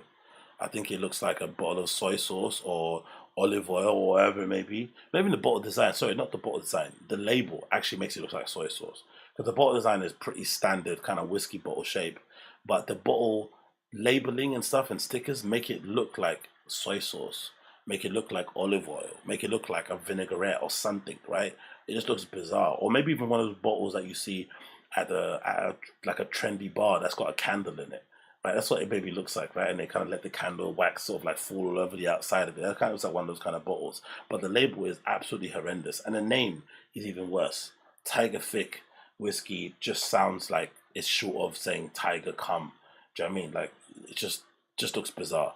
And obviously, he didn't help himself by pricing it at fucking $70. $70, which puts it at a really high price. And again, I'm not somebody that's a super educated on whiskeys, but I have, you know, been known to watch a few videos from the guys over at Whiskey Vault and a few other, you know, whiskey YouTubers and whatnot. And I do know that there are many whiskeys bottles that you can get from different, you know, people and whatnot under the price of $50 that are pretty decent, right? So to come in as a new whiskey brand at $70 and up is just insane, right? When you can get pretty decent bottles for like, you know, maybe even $30. So he kind of shot himself in the foot that way as well. That didn't help in general. And also, it's him overestimating his celebrity, because he legitimately thinks that people care. Like, that's the thing to get. I think he maybe overestimates how much of his lifestyle is aspirational. Like, he legitimately thought people see him drinking whiskey and think he's a badass and also want to buy the whiskey too, because that's what a lot of those celebrity whiskeys do, right? The Rock whiskey, even Connor's whiskey, which I had a couple of times, it tastes like absolute piss, because Connor's an absolute savage, especially when he was, you know, launching it and whatnot. You want to have whatever he's having, right? It's kind of the cool thing. You want to be like Connor. So maybe that's why you buy those type of things, the Rock whiskey and all these other whiskeys, but he's not necessarily that kind of guy. So it was never really going to work out that way. But, you know, again, it's his brand. He's got loads of excess bottles. He has to kind of promote it and get it out there. So I get it. But this video that he did, this little reel to launch the Tiger Thick Cum whiskey Instagram page, is a whole lot of cringe. So be prepared for the cringe as we watch this together. I'm warning you ahead of time. He pulls this weird face thing that he's doing where he's trying to act comedic or whatnot, or like, I don't know, aloof. I don't know what it is, what he's doing. He just ends up looking like he's got a stroke or something. But hey, let's just watch it anyway regardless. This is this is Brendan Schaub promoting his whiskey on his Instagram and the launch of the Instagram page for his whiskey.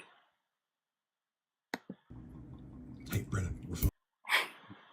You hear that in the background?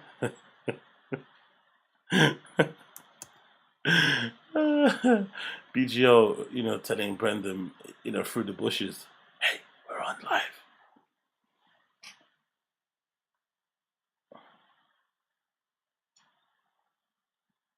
What's it? Hi. Hey, Jay Santos. What's up? What's up? What's up? Hey, Brendan. We're filming. Oh, hey. How you guys doing? Cheers. Welcome to the official Thiccc. Cheers. Why can't you say cheers? Why did you say cheers? Can someone say that? Why didn't say cheers? What's up, Martin Moose said, hey, did you see Sven from Red Bar Show said in a recording that Mike David wears diapers? Sven's done with Red Bar. What? As in what? As in Red Bar is like ill to the point where he has to wear flipping diapers. Damn, son. Or is it because he just wears them because they're he doesn't can't bother to go to the toilet. He can't bother to get up. Yes, the pill. Okay, get well soon, Red Bar, innit?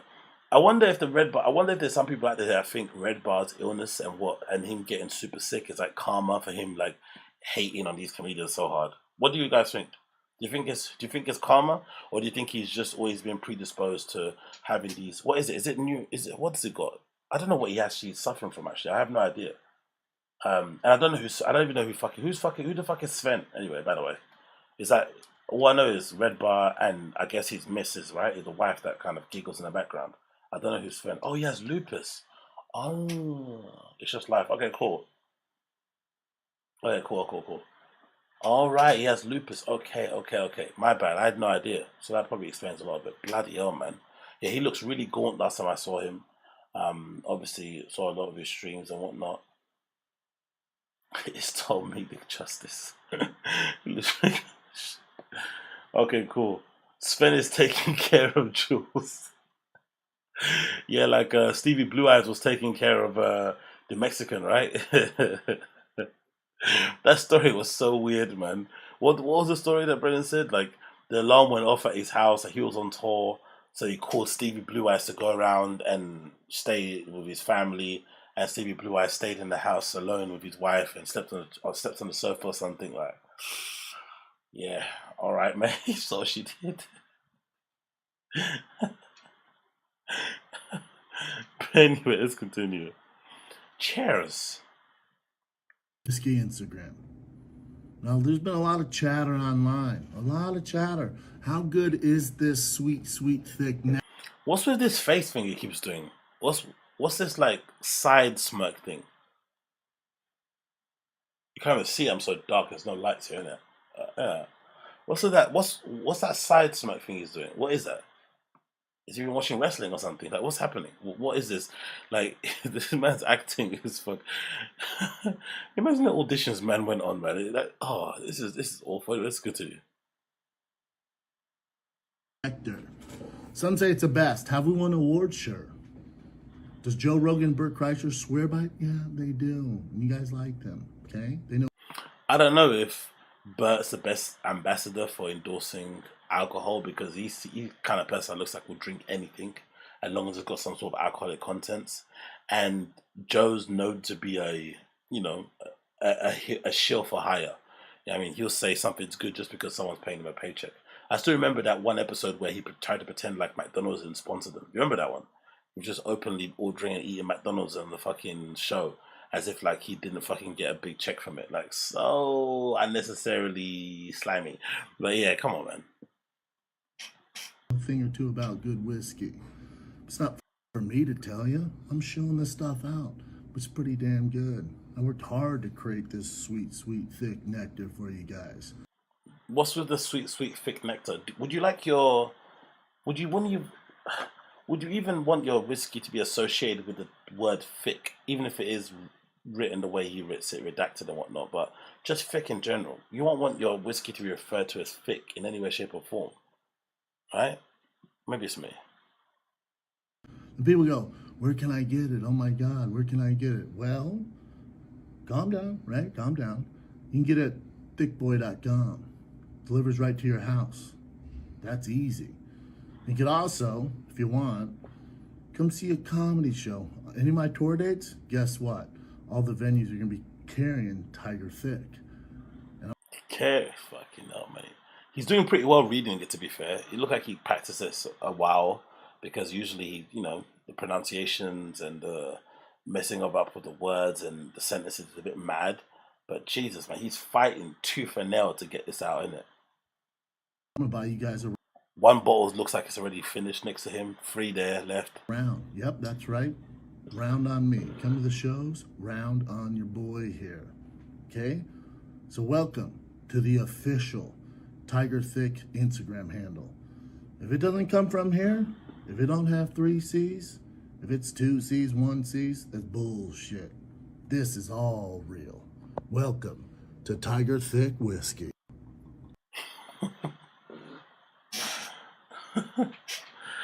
It's good. I guess it's good and admirable on one side of things because clearly BGL and him have a lot of kind of creative powwows where they try and work out schemes on social media to get them more coverage and virality. And obviously BGL is like a career fucking, trier in Hollywood. He's basically done everything, right? From fitness stuff to like acting to fucking extra work to modeling. He's done it all, right? Trying to crack the code or try to break through. And so far, nothing's worked, which is probably why he's so loyal to Brendan, because Brendan's been the first person to really sort of like help him when he's maybe down or give him the opportunity to kind of boost his profile, blah, blah, blah. So it's cool they're having these little powers and doing these things, but damn, man, like, it just feels so lonely. It feels so like uninspired. It feels kind of sad. Even if this should be quite cool, he's got a whiskey brand, even if it's not a proper whiskey brand, even if it's not proper Japanese whiskey, whatever it may be called. The fact that he's making his own thing and selling it should be pretty cool. It should be pretty like aspirational, pretty inspiring. But it just feels lonely. It feels really sad. It feels like, he printed out a bunch of t-shirts he thought his friends were gonna buy and no one bought them. Right, and now he's wearing them every day in the hope that someone will remember to buy them or something. Right? It just feels like, honestly, but I could just imagine him driving to the fucking depot wherever those bottles are, and just taking one out every day to drink. You know what I mean? Like he must have got through a decent amount of those bottles, but they cost a lot to make. And he probably had investors investing in it. Maybe flipping, daddy's money, maybe floated it a little bit as well, other people too. So that might explain the desperation to kind of get this thing off the ground. But God almighty, man, it's just so horrible. Let's check the Instagram page, obviously, and see what that's saying. It's always funny also seeing any Instagram page associated with Brendan that doesn't have paid followers or bots. It's always more reflective of where the followers count should actually be. That seems about right, in terms of 4,000 followers. The other thing he has, especially on his own main account, 1.5 million. It's like, no, come on, we already know you already paid for followers in that respect. Let's be real. But let's see what I'll go on here. Okay, 9,400 comments out. Let's see some of BGL's social manager thing that he's been doing in terms of replying to people. Someone said, "That's amazing." What do you reply here? Okay, thick with it. Need some thick cigars to pair it with. Okay, anything else? But we ship to Canada. No. Okay, people seem to like it in the comments. Fair enough. Well, who's DP Mills? He ordered all the way back. Who's that? No idea who that is. Is that some sort of American football player or something? Or an athlete? Dale Mills, Uncle Dale. No idea who that guy is. But yeah, people seem to be interested in it. Thiccc whiskey. Get it if you need. Let's see what the stories are saying. Yo, let's see that picture. I just caught that picture. Performing at a comedy club.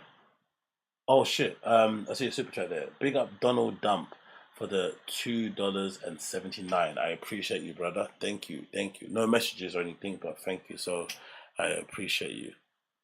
Yo, performing at a comedy club with a bottle of whiskey behind you on a stool that you're trying to shift is sad. You might as well hang up or staple some t-shirts you want to sell on the back of that fake wall. Like, what? Why is that bottle just on the stool? Hey guys, remember, I also make whiskey. Hey guys, remember, I also make whiskey. Like, ugh, what? Paul Piloto said, it's $80. I thought it was $70. It's even worse. Okay, cool. Like, imagine going to a comedy show and you're going to go see someone perform, and not only do they look pissed, they also got a full bottle of whiskey on the stool behind them. What? And again, Rogan agreed with what we're saying here. Rogan said the name was horrible. I said it from the minute I saw the name. I was like, what? Tiger Thiccc? Doesn't that just lead you to think of Tiger Calm? Why would he say that? Why would he name it that? Do you know what I mean? Like, he could have just called it Tiger Whiskey. I know it's his name of his son. Just call it Tiger Whiskey. That's a much better name. Tiger Whiskey. Nothing to do with Thiccc. Like, nothing. Like, I don't know why you want your flipping whiskey to be associated with the word Thiccc. It just sounds insane to me personally. Anyway, maybe I'm a bit, but I don't know. It just seems a bit bizarre. But hey, he's trying to make some money. He's trying to sell these things because they're probably taking up space. And I'm assuming those cargo container things, you probably have to rent them, and it probably costs a lot to keep there and stuff and whatnot. So there's a lot on the line. So I understand why he's trying to do it. But damn, it feels sad. Damn, it feels sad. Changing tact a bit here. Let's switch to this one. This is a recommendation, a suggestion from a viewer. Oh, we got another super chat courtesy of Daniel. Red for Bob one doesn't really have lupus, does he? Yep, I think someone in the chat can basically answer that one, Daniel. Thank you for the super chat regardless. I haven't really keep us late with him at all. But yeah, I think he maybe has. So yeah, Moose said yeah, it's illegal to sell liquor on his website. He would need a license in every state. Fucking hell, man. Yeah, I just don't know why he didn't just do what everyone else does. Everyone else, from what I've seen in terms of celebrities, they kind of just basically white label whiskey, right? So a brand will come up to them and say, hey, we've got this new blend or whatever it may be, a new cask or whatever, and they'll just put the celebrity's name and face and pretend like they kind of, worked on it all by themselves. But, you don't take up all the risk. You just put your face on it. They pay you as an influencer, as a face, and then they manufacture it and get all the logistics and all that back-end businessy stuff done. Like, I don't know why he just didn't do that. It really works. It's strange that he would just do it all on his own, the way he did it, which is way harder. And then he's having to kind of handle all of it, like, where it's stocked, where it's sold. Like, it just seems a bizarre way to go about doing something like that. But I guess he probably saw the money and saw that if he just did it on his own, he would receive all the flipping rewards. He would reap all the money, all the profits. But sometimes partnerships help because, you can split the workload. Even though you get less of the money, it just kind of takes more of the stress off of you. But hey, what do I know? So, moving tact a bit, someone sent me this clip, which is titled, Bobby Lee Exposes Kalila Kuhn. I'm over this whole mess in general, but, I want to play anyway, just for the sake of being interested and seeing what it's saying. And we're all going to listen to it together. Bobby Lee Exposes Kalila Kuhn. He's just like, I have 300 pages of proof that of an IP address that's linked to Bobby's. Please. Listen to this, Ethan. What a Linked to fucking Bobby's liar. computer. I was like, do you realize how tech stupid Bobby is? Thank you. He answers phone calls on his iPad. Do you know what I mean? My man. Saying that, and basically that we've launched an attack on him for the past 5-6 years. And I told Brendan, I was like, Brendan, with all due respect, like, you're not an afterthought for us. Like, why would we as a company just dedicate 5-6 years to this harassment on Reddit? If you want somebody found, anyone on the internet, she's the one. Wait. You're a professional. I see what they're trying to go at, but this is not really conclusive in any way, shape, or form. I think most young ladies, especially ones who are in relationships, are usually pretty good at, detective work on social media because it's, something they kind of want to do to keep an eye on their significant half and make sure they're not stepping out or liking too many pictures of boobies. I don't necessarily think this is anything, but hey. I've seen you do shit that would boggle my, how the fuck did you find this shit? No, I'm just... And also the fact that she can Google compared to Bobby Lee not knowing how to set up an email address doesn't mean she's fucking, Mark Zuckerberg. She's just a regular person who could use a computer, but he can't. You know what I mean? So keep that in mind. Well, you gave away my... I'm an undercover sleuth. I am. If somebody has hurt Bobby, I'll find ways. He's just... Yeah. Again, I don't really know what the deal is with the whole Kalila stuff. she has a really intense group of detractors online. I think you just try and search the Reddit if you get a chance. There's a Reddit entirely dedicated to like dunking on her and kind of unraveling her truth and proving that she said this and did that. And I don't understand it because she seems pretty, she seems pretty inoffensive and whatever. Do you know what I mean? I don't necessarily feel any type of way about her in the slightest. I don't really understand the negative reaction about it. I know she can be a bit of a crybaby. I obviously played that video where she fucking made the whole fucking BLM, George Floyd, protests and stuff all about her when she was crying on whatever it may be. But I don't know, man. People really dislike her on that subreddit. They absolutely dislike her. They go after her super hard, and I don't really understand it personally. But what can you do? This is a clip I'm going to again play here, courtesy of the Thiccc subreddit, which I thought was really good. And I think this clip in general does illustrate for me why I think so the clip illustrates for me why I think maybe in the long run, right? People say I'm simping. Illusionary Commission thinks I'm simping for Kalila. Nah, brother, I don't give a fuck about these people, the girls or anything. Like, I even said on the stream, I don't really get the hype around Kalila either. Yeah, she's a good-looking girl, but is she like the most stunning person you've ever seen in your entire life? No. Maybe compared to other women in comedy, cool, but I don't get any of it. Any of it doesn't make any sense for me. I don't simping. I just don't understand why you're gonna dedicate a whole Reddit to her, because she's pretty inoffensive. She doesn't really have any opinions that are that strong. She's a bit of a people pleaser. She's just a bit, I don't know. Who gives a fuck? The most interesting thing about her is that she's from the Philippines. Apart from that, what else? Like, can you imagine having a conversation with her? So I don't know. I don't get it. Whatever.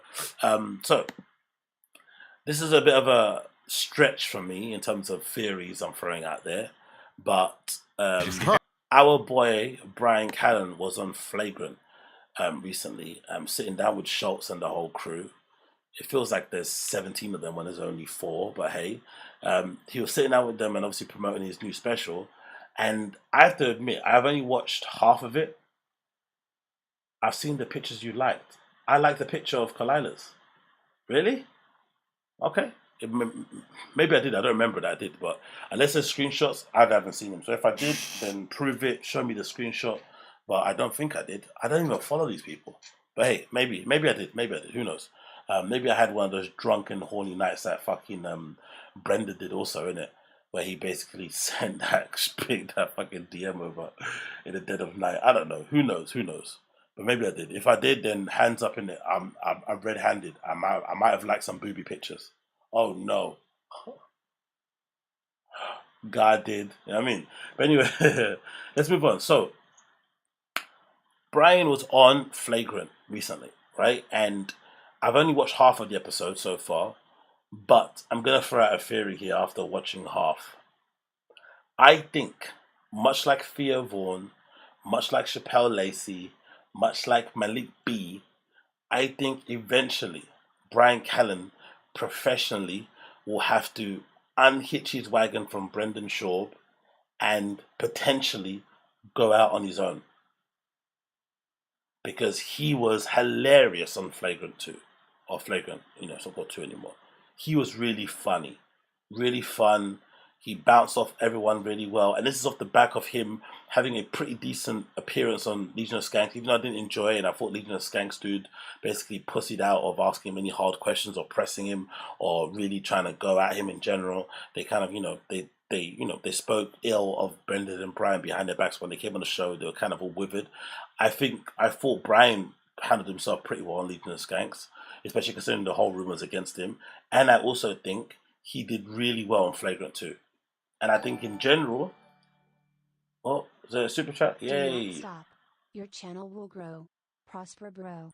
Big up Donald Trump. I do appreciate that, my friend. Big up for the 279, and thank you for the encouraging messages or message. But yeah, I thought Bryan was really good value on Flagrant. I really do think so. It's good value, and I think he kind of reminded me of why I thought he was funny back in the day. from that 10-minute podcast and the early, Fighting the Kids on Fox. And I have a theory, or I think that eventually Bryan will end up going his own way. I feel that maybe they'll end up winding down the Fighting the Kid. Maybe Brendan will keep doing his show, the Schaub show and stuff, but eventually they'll end up winding down that show. And I think Bryan probably needs it for his career going forward. He needs it, in my opinion. But this is a little clip taken from the Fighting the Kid subreddit, where Schultz asks Bryan if he's retired from acting. Obviously, because, he got cancelled and shit, and Hollywood basically closed the door forever. But it's just a funny exchange regardless. I thought it was really humorous.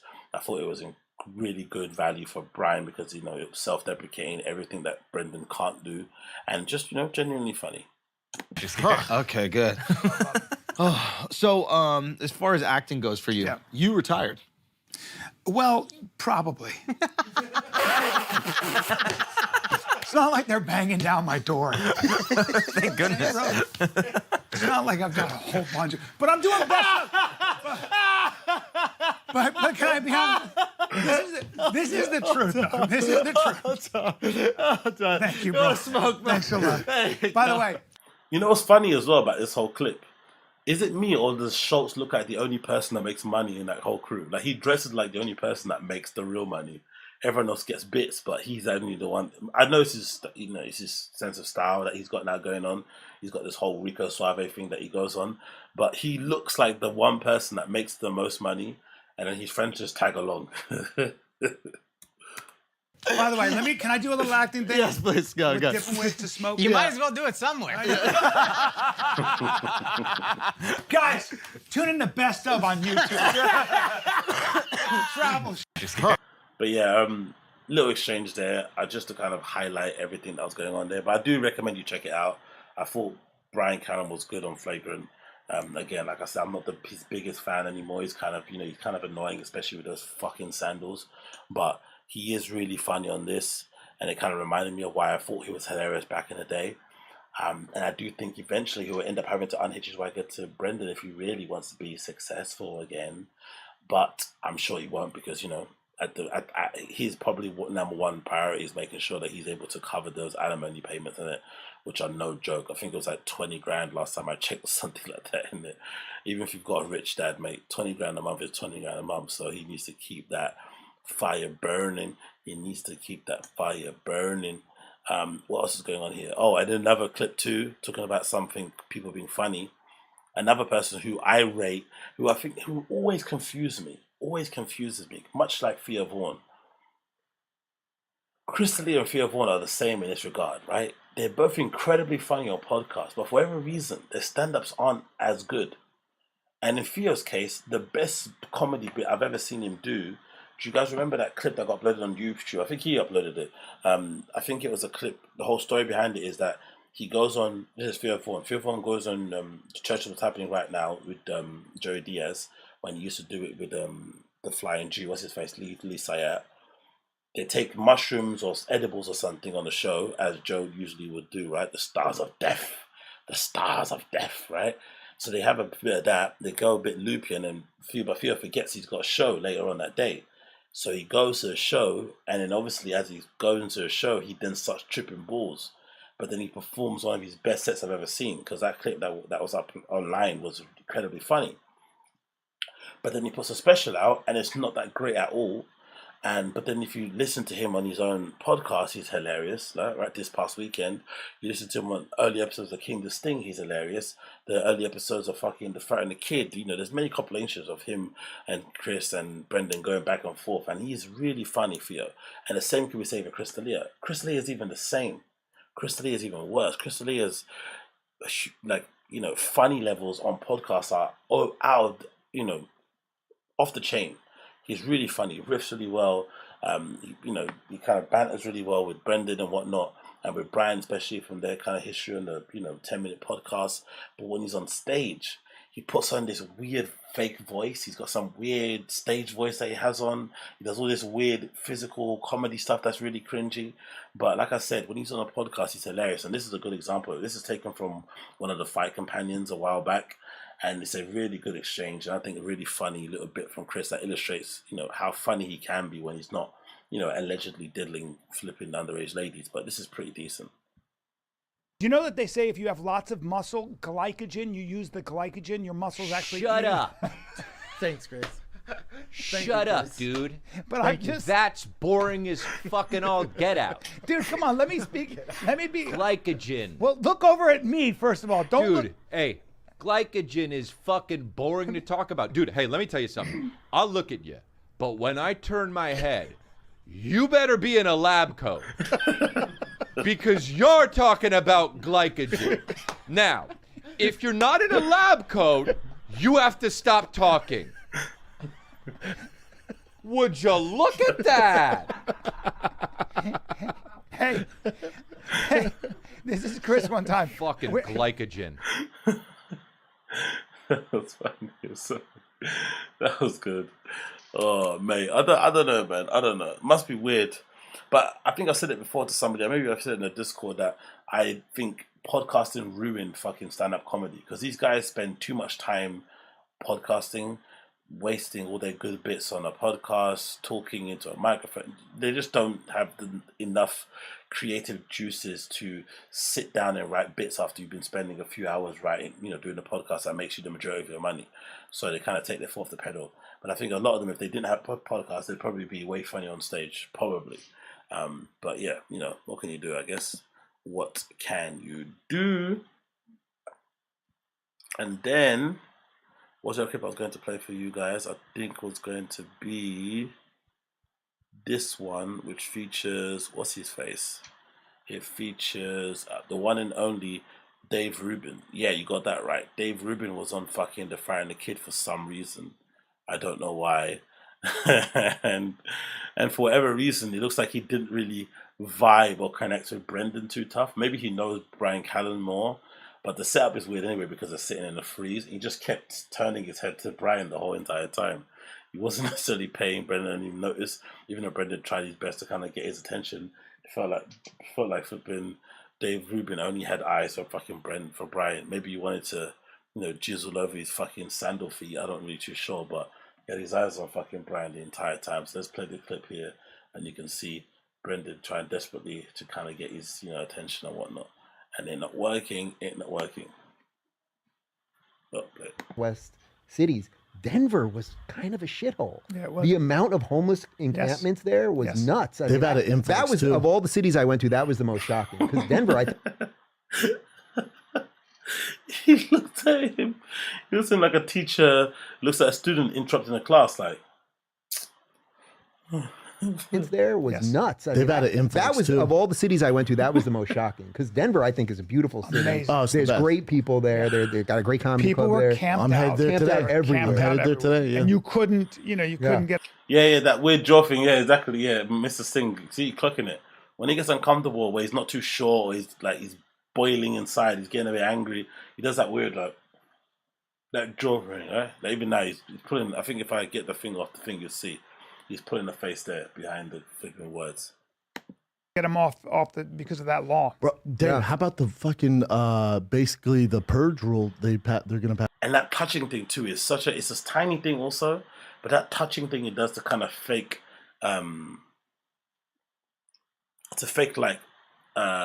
relatability, comfort, connection, whatever it may be, is annoying. I'm off because of that law. Bro, damn, how about the fucking he didn't touch him, but he just insinuated it. Basically the purge rule they're gonna pass in Chicago. Oh yeah, incredible. What? You saw this? Yeah. You guys talked about it? No cash for no bail, cash bail. Oh, there's been major business owners like, we're out, man. They're headed your way. You know that fucking out. something like 60 to 80 people get shot every weekend in Chicago. Yeah. Usually about a dozen people killed. We usually cover it on Mondays on my show, and nobody cares. Think about that. Nobody cares. Gang on gang violence. And if you talk about it, you're racist. You're racist. Because Hannity used to bring it up all the time. But it's black on black crime. No, so you're racist. So that doesn't count. Those black families. But can you spread your legs any wider? Like, let me get this. What's with these guys and the man spreading? Honestly, is it like a weird alpha thing they're trying to do? Like, what is this? Either his legs are super tight to the point where he looks like he's got a fucking BBL, like he's one leg over the other, or it's this massive spread eagle sort of fucking thing going on. Can you see this? Let me put this up on the screen. You seen this? Like, what is with this aggressive man spreading? Please, someone tell me this. Or maybe it's the way the chair is. Like, it's just like, like it's proper wide. Like, look at my little man, my little lamb clam clouder, or whatever you know, clamshell, whatever that thing is. My little man oyster. Like, what is this? Like, honestly, I don't understand this. Like, it's a bizarre way to sit. And even look, obviously, fucking Bryan does it also, right? It's like,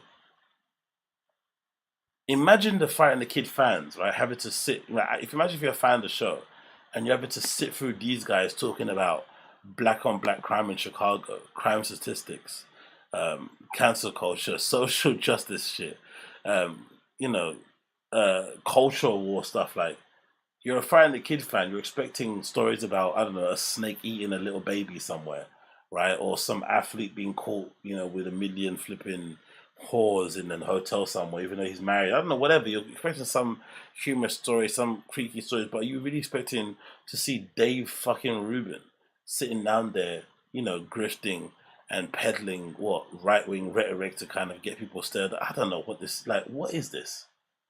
And the right-wing rhetoric, I don't have a problem with it.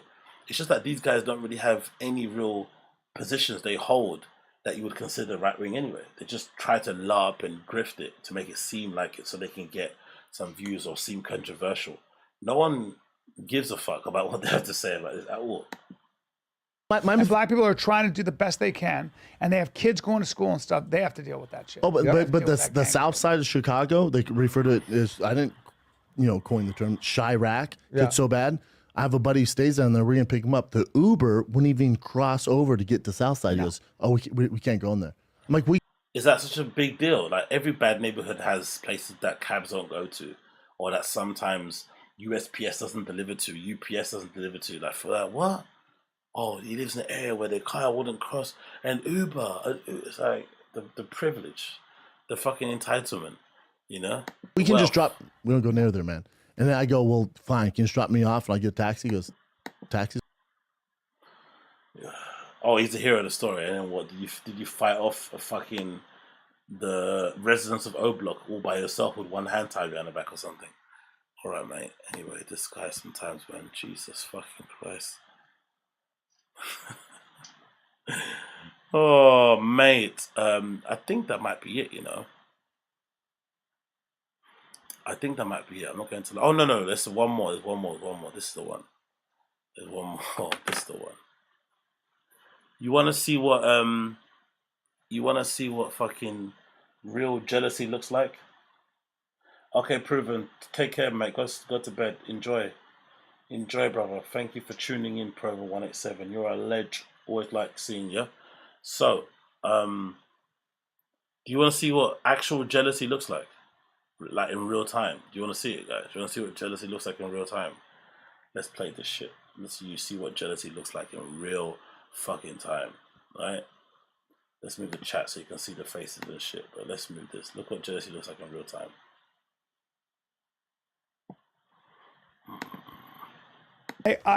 We 12 seconds later. My boy Nick, who opens for me, Nick Simmons, who's a fucking bodybuilder. He's a bodybuilder? Oh yeah, he's a serious bodybuilder. He was Does doing. he compete? He was doing. No, he's a fucking comic, really funny comic. Oh. He was doing military press. Look at how face he's pulling. So he's a bodybuilder because he doesn't compete. He's not worthy.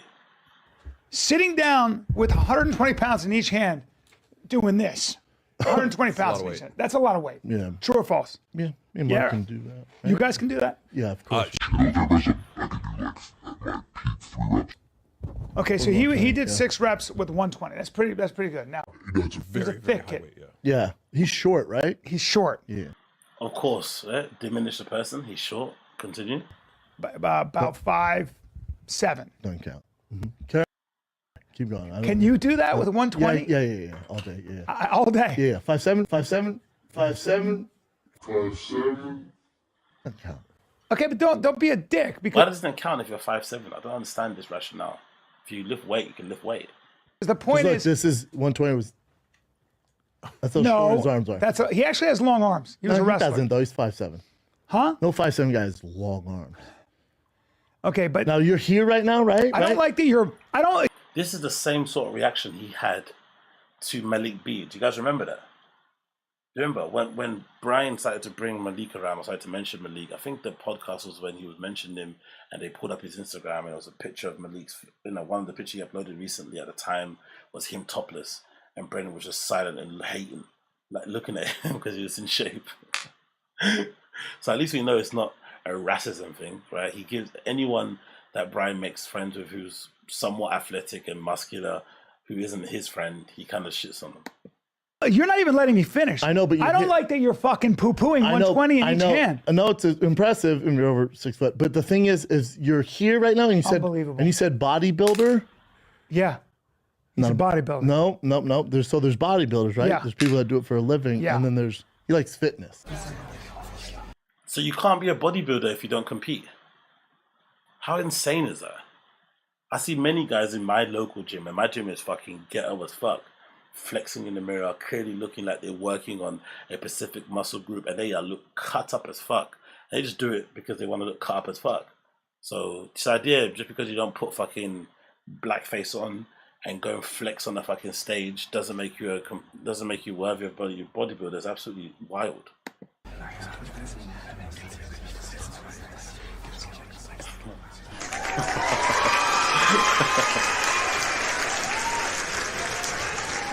Yeah, big up PF Chang's, big up the homeless cats, big up Bryan. He's so jealous. He hates anyone that's a bit, mate, better than what he may have done in terms of athletic, or maybe same. It's just funny. It's just funny. But anyway, that is the Random Show episode number 51. It's approaching 6 a.m. here in the London town of where I am. So I'm going to go to bed and attempt to wake up at some sort of reasonable hour. But thank you so much for tuning in. It's been a pleasure to have your company, as per usual. As per usual, if it's your first time checking me out, make sure that you click like on the stream. That'd be much appreciated. Make sure you also click subscribe too if you want to come back and check me out another time. Also, check out my podcast that I do called the AgostinhoZinga Show. It's available on all podcasting streaming platforms. And the video version of the show is also available on this channel. So please make sure you do that. There's also a link in the description for you to join or to subscribe to my Random Show channel, which I'm trying to slowly build up. So if you can subscribe to that, I'll be greatly appreciated. This is obviously the podcast that you can obviously search for. It's called the AgostinhoZinga Show. Let me move this chat back over here. But if you want to subscribe to it, then please do. Let me actually take off the screen for a bit. Yeah, you see that, right? So you can search that on all the main places that you search those kind of things for. And then apart from that, that's really it, innit, mate? It's been an absolute pleasure to have your company, guys. Honestly, really bloody enjoyed it. So thanks a bunch, everybody, for hanging out with the kid. It's been fun. And I'll see you guys again soon, innit? Probably not before the weekend, hopefully next week. And then we can hang out some more. So yeah, peace, bros. Take care. Have a good one. Be safe. Peace. Peace.